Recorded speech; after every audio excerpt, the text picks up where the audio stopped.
What was the best revenge you've ever gotten? I once got revenge on the CEO of a company for which I used to be employed. I didn't cause him any of the detriment that he caused me. Instead, I was given the opportunity to teach him a very valuable lesson. Here's the story. I was 16, and was given the opportunity to work at the grocery store in the small town where I lived. It was basically the only place for a teenager to work in town, so I was lucky to have the job. I never worked past 10:30 p.m. My boss made sure my work didn't interfere with my school activities, and the work made me happy. In the beginning, my duties included stocking shelves at night, and cleaning the entire store. My boss quickly recognized and rewarded my hard work with more responsibilities. I went from stock boy/cleaner, to cashier, to evening manager, once I graduated high school. My duties as the evening manager included running the store at night, reconciling sales, taking deposits to the bank, and locking up after work. I had a great relationship with my store manager, and the regional manager over our area of stores. The store was one of a few dozen in a chain started by the owner of an oil company as a way to distribute his gasoline. The employees held a high regard for the owner. In the few times he visited the store he was kind, and thanked us for our work. He was working toward his retirement, and his son-in-law was transitioning into the CEO role. As many teenagers in the 90s did, I grew out my hair. As my hair was growing longer, my regional manager asked me kindly to keep my hair out of my eyes, either in a store cap or in a ponytail. There were no rules for appearance in the small company, but he wanted me to be as professional and approachable as possible since I was in a position of management. I was happy to oblige. In the late 90s, store was being remodeled and ownership and C-level folks in the company were coming around more often. Evidently, one of the good old boy higher-ups in the company didn't like my appearance, and said something about it to my regional manager. I was a valued employee, and my regional manager made it clear that my appearance was a non-issue. He reminded him that there were no rules against my long hair in the company guidelines. Nevertheless, my regional manager made me aware of the situation,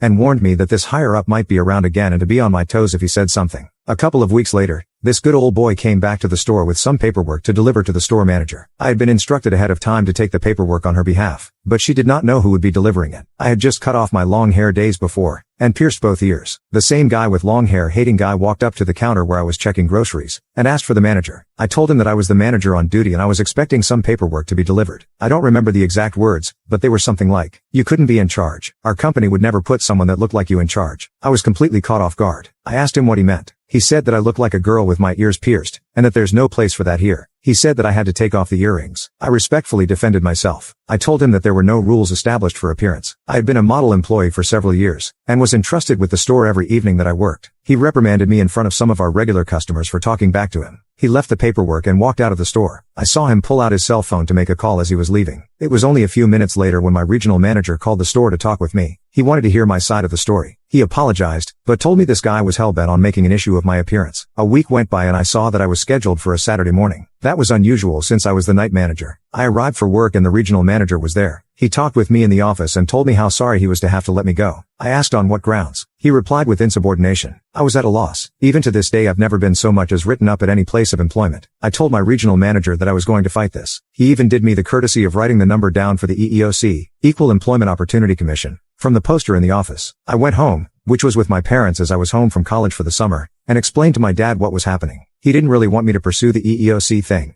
but I was determined to stand up for myself against the good old boy corporate bully. After speaking with someone at the EEOC office, she believed I had a case for wrongful termination. They offered to see me that afternoon. Before driving to Dallas to meet with someone about my case, I decided to give the company a chance to rescind the firing. I really liked my job. I loved the people at the store, and all the customers I got to interact with every day. I didn't think I would be able to find another job that gave me the flexibility to work weekends through music school and give me full hours at every break. I really wanted to make this work. So, I called the corporate offices. After some time on hold I was actually passed along to the CEO of the company. Remember, the son-in-law, who was now fully in charge after the wonderful owner had retired. He was aware of the firing, because he likely approved it, but had only heard the side of the story that came from his entrusted bigoted corporate bully friend. I respectfully told the CEO that I would love to meet with him and have the opportunity to share my side of the story. I wanted to give him the whole picture of who I was, not some idea based on my appearance. He told me that he didn't need to meet with me to understand that I was a brat trying to get away with being disrespectful to an administrator in the company. I told him that I was planning on meeting with the EEOC that afternoon, and thanked him for his time. After my meeting, the person in charge of my case filed paperwork for wrongful termination. She said it would take a little time, but that the company would likely have to pay me an average salary for the next 6 months. I wish I could remember all the details of this. It was a pretty sweet deal. I got to take a semester off from working and fully focus on my college studies, while getting a paycheck in the mail. It was great. Then came the lawsuit.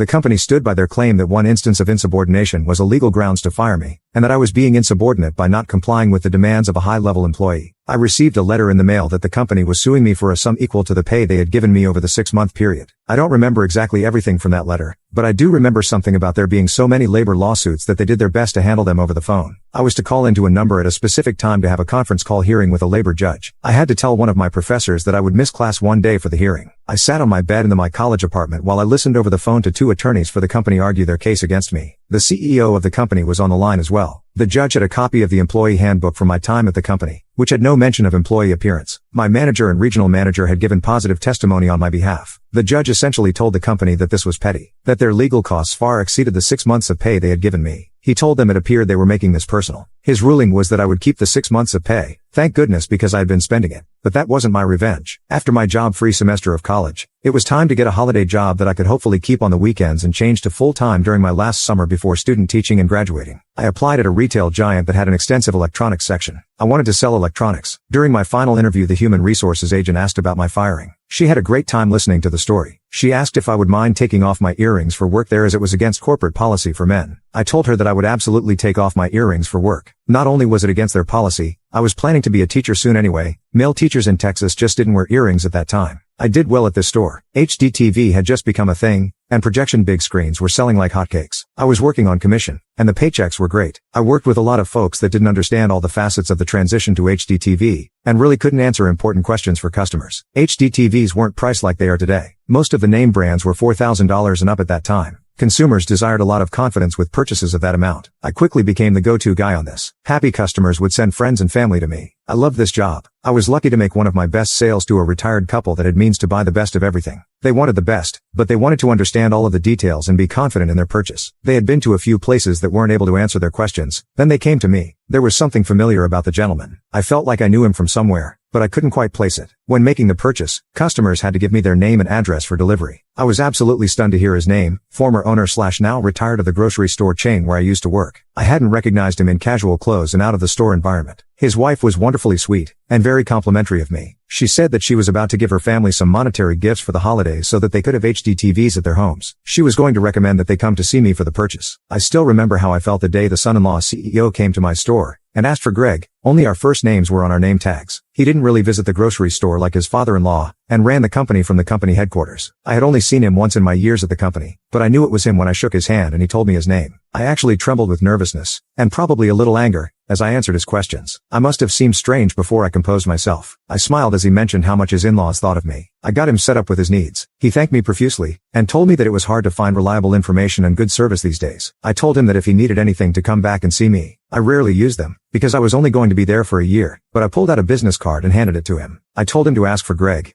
Hamilton. He looked at the card and slowly looked up at my eyes. Greg Hamilton? Yes, sir, Greg Hamilton. I'm so happy I was able to help you today. I take a lot of pride in my work, and I hope that it shows. There was long awkward stare before he walked away. He actually turned back and took another look at me before leaving the store. I'll never know what he was thinking, but I like to think that he realized that he fired a respectable young man that took pride in his work, solely based on bias. The best revenge doesn't come from hurting someone. Deep down, what we really desire is to help someone learn a lesson. I'm so thankful that I had the chance as a young man to teach an important lesson to this CEO.